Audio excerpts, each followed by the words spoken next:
Lumière sur un talent de la scène World Soul, le trio byzantin Emea qui vient de publier un EP baptisé L'Envol. C'est un mini-album solaire, pétillant, joyeux et rempli de positive attitude, la preuve.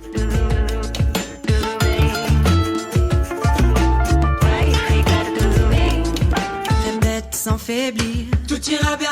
Qu'est-ce que l'on retire, qu'est-ce que l'on retient, le seul soupir de ces instants de rien. Vous entendez, c'est une véritable invitation au voyage, au bonheur et à l'amour grâce à ses sonorités latines et urbaines, et ces textes nourris des expériences de vie du groupe. Manon, la chanteuse du groupe Emea, est notre invitée ce matin. Bonjour Manon. Bonjour. Est-ce que d'abord tu peux nous présenter un peu le groupe, qui fait quoi et quand est-ce que vous l'avez créé d'ailleurs?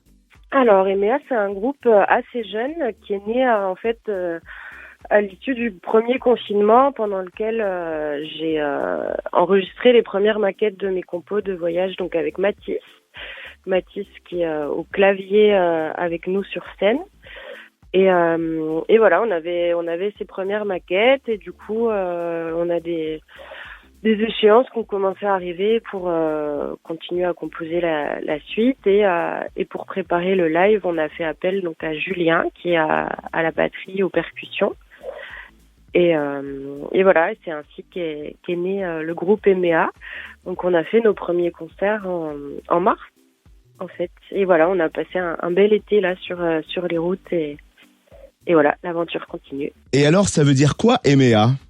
Emea, ça veut dire prendre de la hauteur, s'élever, dans un dialecte amérindien d'une tribu d'Amazonie colombienne.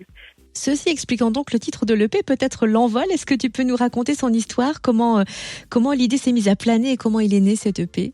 Eh ben, c'était voilà la volonté d'enregistrer mes premières compos de voyage, qui sont effectivement dans plusieurs langues différentes, qui sont toutes issues d'histoires et d'expériences vécues pendant mon long voyage en Amérique du Sud.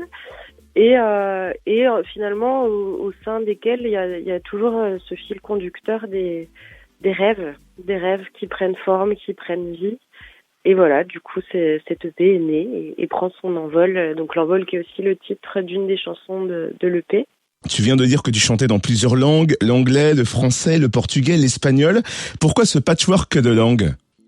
Eh ben c'est parce que c'est des langues que j'apprécie et que je parle toutes et voilà, c'est l'inspiration qui vient en fait. Je choisis pas forcément dans quelle langue vont m'arriver les paroles de telle ou telle chanson selon l'inspiration et voilà, c'est pas une volonté mais en tout cas oui, c'est des langues qui me parlent et qui permettent d'exprimer différemment les choses aussi. Et c'est des facettes d'Emea finalement. Des facettes qu'on aimerait bien découvrir en live. Est-ce qu'il y a des concerts prévus prochainement pour Emea, notamment dans notre région? Et ben nous là on va jouer à Montbéliard ce dimanche 24 pour un événement privé. Dans la région pas trop. On joue à Monistrol sur Loire le 30. Et voilà, c'est tout ce que j'ai en tête pour l'instant. La fin d'année va être un peu plus calme que l'été. Ça va peut-être se dessiner effectivement sur 2022. Et où est-ce qu'on peut suivre l'actu du groupe et découvrir l'univers d'Emea? Eh ben, on a un site internet, emea-musique.com, où il y a toutes les informations, toutes les vidéos, les liens d'écoute ou d'achat de notre première EP. Et puis, on peut nous écouter sur toutes les plateformes de musique et vous pouvez aller guetter aussi nos vidéos sur YouTube. Je vous invite chaleureusement à y aller parce que c'est envoûtant, c'est même entêtant, vous allez adorer. Merci d'avoir été avec nous, Manon du groupe Emea. Merci beaucoup, Cynthia.